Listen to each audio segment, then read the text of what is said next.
మానవ చిగురులు అనే ఈ సంకలనంలో బాల సాహిత్య బాలగేయ సంకలనంగా పెందోట సాహిత్య పీఠము మరియు శ్రీవాణి సాహిత్య పరిషత్ సంయుక్త ఆధ్వర్యంలో ఈ పుస్తకం రావటం జరిగింది.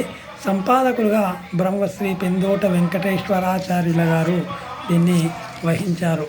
ఈ శ్రీవాణి సాహిత్య పరిషత్ మరియు పెందోట బాల సాహిత్య పీఠాన్ని వ్యవస్థాపక అధ్యక్షులుగా పెందోట వారు ఉంటున్నారు. ఈ పుస్తకంలో మనకు కనబడేది 52 మంది బాల కవులు బాల సాహిత్యవేత్తలు రాసిన తమ గేయాలు ఇందులో ఉన్నాయి.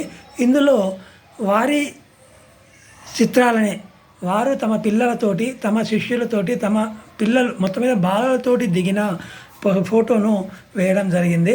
అలా ఈ పుస్తకానికి చాలా ఆదరణ పొందింది అంటే మనము చెప్పవచ్చు. ఇలా పిల్లలు వాళ్ళతో దిగిన ఫోటోలనే మనం వేసాము. మీసాల సుధాకర్ జనగామ నుంచి రాసిండు తెల్లని నవ్వులు అంటూ ఆ పుస్తకావిష్కరణ సందర్భంగా పిల్లలతోటి దిగిన ఫోటో.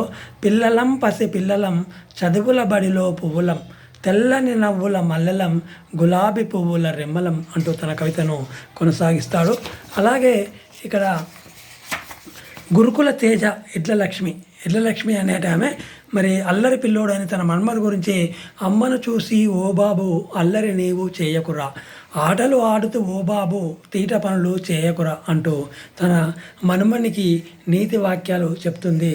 అలాగే కనకయ్య మల్లాముల వారు బాలర్రారా రండి అని బాలల్లారా రారండి బాగా చదువుకోండి, అమ్మా నాన్నల కలలు నిజం చేసి చూపండి అంటూ ఆకాంక్షతో పిల్లల్ని దరితీస్తున్నారు.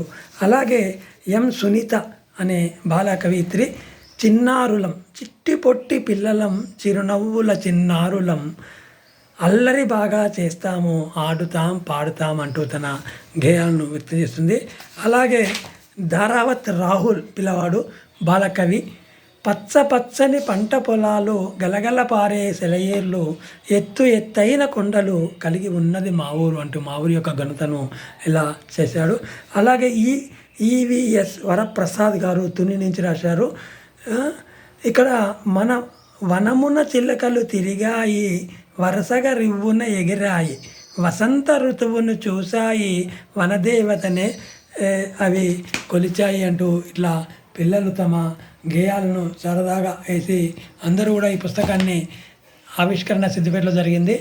దీన్ని చదివివ్వాల్సిందిగా కోరుతూ మీ అందరికీ పెందోట వెంకటేశ్వరాచార్యులు వారు